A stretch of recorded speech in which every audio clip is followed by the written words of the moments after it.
त्वय्यर्चनं चापि ते हस्तावञ्जलये कथाश्रुतिरतः कर्णोक्षिसम्प्रेक्षते स्वस्तात्यां व्यसनं शिरोनति परं सेवीदृशीयेन ते तेजस्वी सुजनोऽहमेव सुकृति तेनैव तेजः पते तेनैव तेजः पते। देवादिदेवतिशयकारी से चिंतामणि पार्श्वनाथ भगवान की, गुरुनाम गुरुआचार्य भगवान श्री ज्ञान सागर जी महाराज की, इस युग के महान साधक आचार्य परमेष्टि गुरुदेव श्री विद्यासागर जी महाराज की,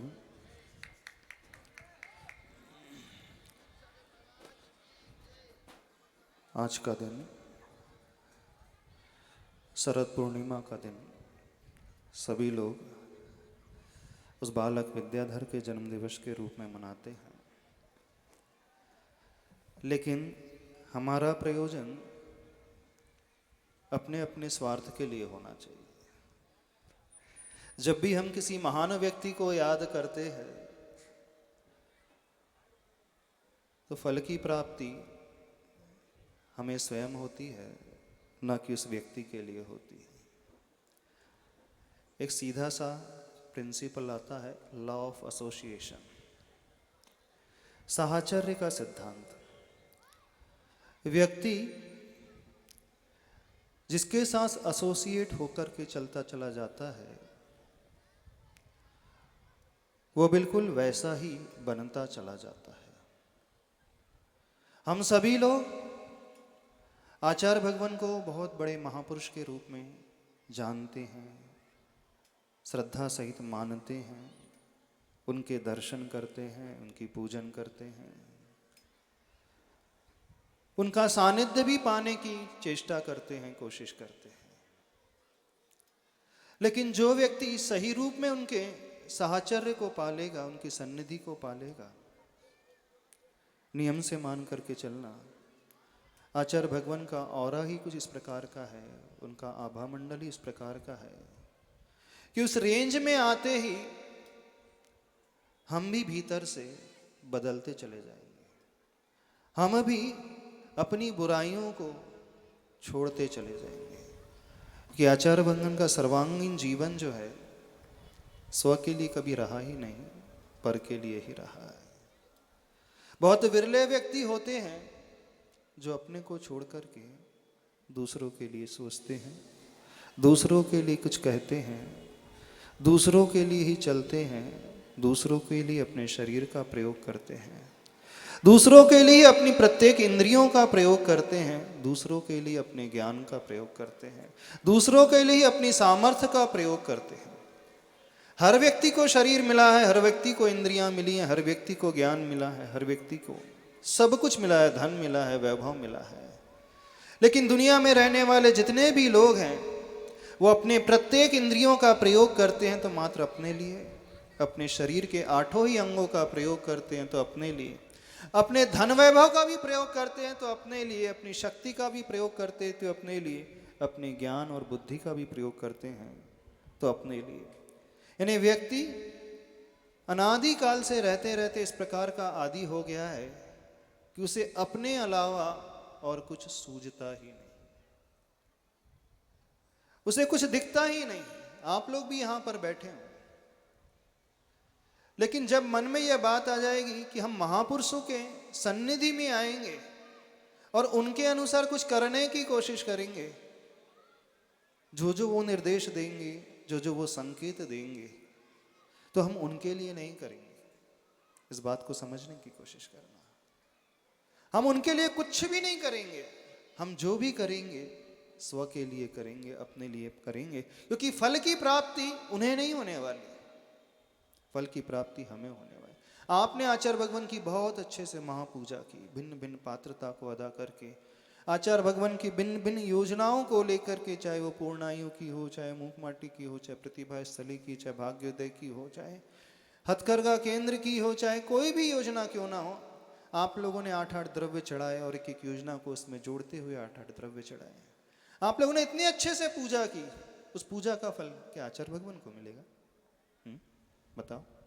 आप लोग आचार्य भगवान के कर कमलों में अंजलि में आहार दान देते हो तो वो फल उन्हें मिलने वाला है। आप लोग आचार्य भगवान से किसी योजना से जुड़ जाते हैं, उनके आशीर्वाद से, चाहे वो पूर्ण आयु की योजना हो, चाहे जो आज वर्तमान में प्रसंग है गले मिले हथकरघा की योजना हो। जब भी ये शब्द सामने आता है तब ये विचार आने लगता है आचार्य भगवान की सोच कितनी अद्भुत है। जो भी नामकरण आचार्य ने जिन जिन प्रकल्पों के लिए दिए हैं अभी तक, वैसे तो नाम सभी बहुत अच्छे हैं, लेकिन हमें जो सबसे प्रिय लगता है, पता नहीं क्यों, वो नाम में ही अपनापन झलकता है। उस नाम में ही नहीं, उसके भाव में ही सब कुछ अपनापन झलकने लगता है। ऐसा सुंदर नाम जो व्यक्ति को हृदय से जोड़ने वाला है, हृदय को छूने वाला है, हृदय को झंकृत करने वाला है। व्यक्ति गले मिले सुनकर के ही अपने वैर भावों को, अपने दुर्भावों को, अपने अहम को छोड़ करके एक दूसरे के गले मिल जाएगा। और वह एक दूसरे के गले नहीं मिलेगा, समझना वह आचार्य भगवान से मिलने वाला साबित हो जाएगा, क्योंकि ये नाम ही बड़ा अद्भुत है। नाम ही बहुत कुछ कहता है, इस बात को समझना। क्योंकि जीवन की यात्रा जन्म के बाद यदि व्यवहार की यात्रा शुरू होती है ना, तो कैसे होती है? सर्वप्रथम जीवन में नाम निक्षेप आता है। यदि नामकरण ना हो तो कुछ भी नहीं होता। भले ही वो तीर्थंकर है, अपने बस अपने बलबूते पर वो तीर्थंकर पद को पाते, अपने बलबूते पर वो साधना करते हैं ना, अपने शक्ति के अनुसार वो तपस्या करते हैं, व्रतों को पालन करते हैं, कर्मों की निर्जना करते हैं, लेकिन उनका नामकरण वो स्वयं नहीं रखते कभी। क्या आदिनाथ भगवान का नाम स्वयं आदिनाथ भगवान ने रखा था? हाँ? महावीर का नाम, वर्धमान का नाम क्या वर्धमान ने रखा था? नहीं रखा था। तो नामकरण जो भी रखता है कोई दूसरा व्यक्ति ही रखता है। यानी नाम में व्यक्ति तीर्थंकर जैसा व्यक्तित्व ही परवश हो जाता है कि नहीं? देखो, उनकी यात्रा बाद में शुरू होगी जब वो होश संभालेंगे, जब उस योग्य होंगे। लेकिन जहां नाम की बात आती है वो दूसरों के मुख से मिलता है, और जो नाम होता है वो अपने आप में बहुत बड़े रहस्य को संजोए हुए होता है, कि नाम में बहुत बड़ी शक्ति छिपी होती है। आज वर्तमान में बड़ी बड़ी कंपनीज होती है ना, मल्टीनेशनल जो कंपनीज होती हैं, सिर्फ अच्छे नाम को पाने के लिए लाखों नहीं करोड़ों रुपए खर्चा करती है। एक अच्छे सिंबल को पाने के लिए कई लाखों करोड़ों खर्च देती है। भारत में भी जब रुपी का साइन आया था ना, देखा होगा, उसमें आपने र बना था और उसके बीच में 2 आड़, उस साइन को पाने के लिए भी भारत सरकार ने कई रुपया, कई लाखों खर्चा किया था। कई लोगों से उन्होंने ये नाम की कैसा नाम होना चाहिए, कैसा संकेत हो जाना चाहिए, कई लोगों से उन्होंने टेंडर मंगवाए थे। और उतने सारे टेंडर आने के पश्चात उन्होंने एक टेंडर पास किया था कि नहीं, रुपी का साइन जो है, जैसे डॉलर का साइन एस बना करके 2 वर्टिकल लाइन होती हैं, ऐसे रुपी का साइन जो है र लिख करके अथवा आर आप समझ लो, 2 हॉरिजॉन्टल लाइन आ जाती है। तो नाम में बहुत कुछ शक्ति छिपी होती है, नाम में बहुत कुछ छिपा हुआ होता है। और आप सहपुरा वालों अथवा सक्रिय सम्यक दर्शन को जो संभाल रहे हैं, पूरा आचार्य भगवान ये ब्रह्मचारी भैया लोगों को है। ऐसे वैसे ब्रह्मचारी भैया नहीं है, 28-28 वर्ष की जिनकी साधना है, जिन्होंने अपना पूरा जीवन आत्म कल्याण के क्षेत्र में लगाया। लेकिन जब हम इन भैया लोगों को देखते हैं कि देखो इनका समर्पण गुरुजी के प्रति कितना अधिक है, गुरुजी ने एक संकेत दिया तो इनके मन में कोई भाव नहीं आया। हो सकता कभी कभी ये भाव भी आता होगा कि हमें भी पिच्छी मिल जाए, आता तो है, लेकिन इतना समर्पण देखना कि आचार्य भगवान ने एक संकेत दिया तो नहीं, हम अपना सारा जीवन जो है किसके लिए लगा देंगे, किसके लिए लगा देंगे। कुछ ऐसे विरले व्यक्ति होते हैं जो अपने शरीर का उपयोग, अपने इंद्रियों का उपयोग, अपने ज्ञान और शक्ति का उपयोग, अपने जीवन का उपयोग स्वयं के लिए नहीं करते हैं, वो दूसरों के लिए करते हैं। तो जैसे आचार्य भगवान दूसरों के लिए पूरा का पूरा जीवन बिता रहे हैं, ऐसे ही जो ब्रह्मचारी भाई हथकरघा केंद्र संभाल रहे हैं, चाहे सक्रिय सम्यक दर्शन हो, चाहे चल छरखा हो, चाहे वो श्रमदान हो, चाहे और भी जितनी योजनाएं, उतने नाम हमको भी नहीं मालूम। अभी सिरपुर में भी शुरू हो गई ना सर्वोपयोगी, ऐसी कुछ नाम से शुरू हुआ है ना। हाँ, तो देखना कितने सारे ब्रह्मचारी त्यागी व्रती इसमें लग गए हैं, एकदम निस्वार्थ होकर के लग गए हैं। और जब व्यक्ति ऐसा लगता है तो ये सामान्य काम नहीं होता, ये बहुत बड़ा, बहुत विशेष, बहुत महान काम होता है। यदि हमें ऐसा व्यक्ति मिल जाएगा अपने जीवन काल में देखने के लिए, तो समझना हमने उन चलते फिरते भगवान को देख लिया है, चलते फिरते प्रभु को पा लिया है, चलते फिरते तीर्थंकर को पा लिया। क्योंकि तीर्थंकर जो बनते हैं किस बलबूते पर बनते हैं? तीर्थंकर बनने वाले जितने भी जीव होते हैं उनकी सिर्फ एक ही भावना होती है, सम्यक दृष्टि तो होती ही है, दर्शन और शुद्धि भावना तो होती है, लेकिन एक ही सबसे महत्वपूर्ण भावना होती है कि वह संसारी व्यक्तियों के कष्ट को देख नहीं पाते। आचार्य भगवान ने एक बहुत सुंदर हाइकू लिखा है, दुखी जग को तज कैसे तो जाऊं मोक्ष यह सोचता। दुखी जग को तज कैसे तो जाऊं मोक्ष यह सोचता, यानी जिन व्यक्ति को मोक्ष जाने में भी कष्ट हो रहा हो। हर आत्मा जब मोक्ष मार्ग में बढ़ती है ना, तो उद्देश्य तो एक ही होता है, मोक्ष पाने का, और कोई उद्देश्य नहीं होता है। लेकिन एक आचार्य भगवान, इतने विरले आचार्य भगवान हैं, इतने विरले महापुरुष हैं, उनको आप लोगों के चेहरे देखकर, इस जगत के दुखों को देखकर, इन कष्टों को देखकर वो मोक्ष जाना नहीं चाह रहा है। अब देखो, जिन्होंने अपना मोक्ष भी त्यागना स्वीकार कर दिया, जिन्हें मोक्ष को जाने में भी विकल्प हो रहा है, वो कहाँ रहना चाहते हैं? हर व्यक्ति की क्या भावना होती है? संसार ताप विनाशनाय, मोक्ष फल प्राप्त है, यही भावना होती है, अक्षय पद प्राप्त है। जब भी आप पूजा के अर्घ चढ़ाते हो तो हर पर अर्घ में यही भावना अभिव्यक्त करते हो। लेकिन आचार्य भगवान की पूजा कुछ अलग प्रकार की है। आचार्य भगवान कौन सी भावना मान रहे हैं? मोक्ष फल प्राप्त की भावना नहीं मान रहे हैं। कौन सी भावना मान रहे हैं? संसार में रहने की नहीं, संसार में रहने की नहीं। जो संसार में रह रहे संसारी जीव है ना, उनके कष्ट को दूर करने की भावना भा रहे हैं। जब ऐसी भावना किसी आत्मा के भीतर पैदा हो जाए तो समझना वह होनहार तीर्थंकर ही है, आने वाला तीर्थंकर ही है। क्योंकि उसका जीवन जो है स्वयं के लिए नहीं है, उसका जीवन जो है पूरा का पूरा आप सब के लिए, दुनिया के लिए, दुनिया में रहने वाले उन दुखियों के लिए, पीड़ितों के लिए, कष्टों के लिए। यानी जो 24 घंटे सिर्फ और सिर्फ आपके बारे में सोचते हैं, जिनकी साधना सिर्फ आपके कल्याण के लिए है, जिनकी सामायिक, जिनका प्रतिक्रमण, जिनका स्वाध्याय, सब आपके लिए। अभी भैया जी बैठे थे कल, ब्रह्मचारी भैया, पदम भैया, शाम के समय एक बात बता रहे थे। जब से आचार्य भगवान शिरपुर गए हैं चतुर्मास करने के लिए, अभी तक हमने आचार्य भगवान के उस रूप को देखा कि वृद्धावस्था के रूप, बीमार के वाली अवस्था के रूप। लेकिन शिरपुर जाते ही आचार्य भगवान का एक नया रूप देखने को आ रहा है। बोले कौन सा रूप?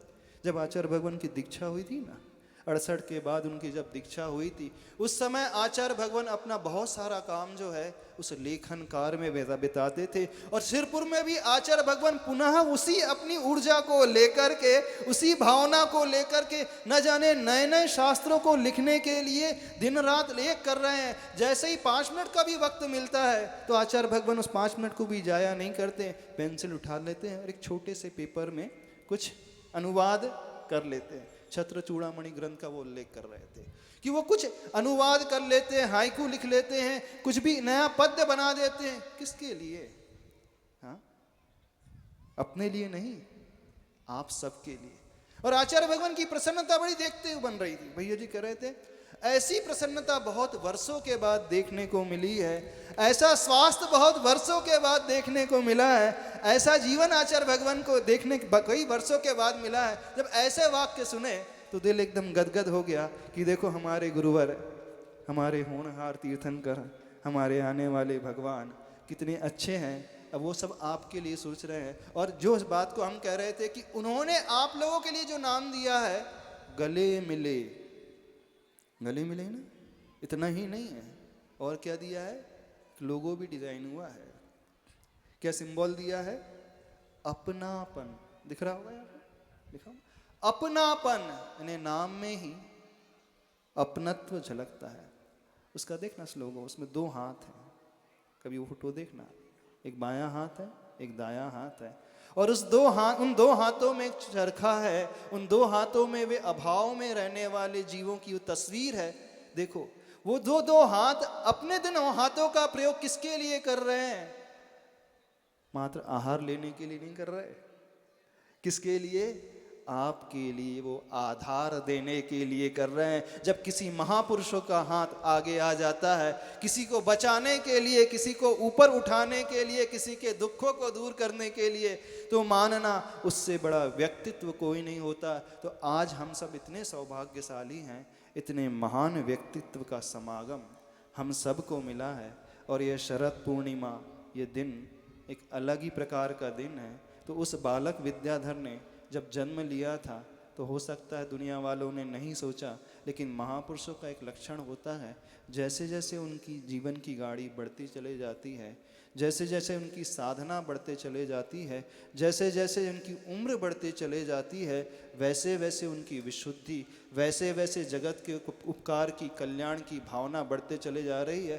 तो बीते 5-10 साल में जो आचार्य भगवान में ड्रास्टिक चेंज देखने में आया, वो अलग ही प्रकार का चेंज देखने में आया। शुरू से आचार्य भगवान दुनिया के बारे में चिंता करते थे, लेकिन अभी जो चिंतन की धारा चल रही है, वो एक अलग ही प्रकार की चिंतन की धारा।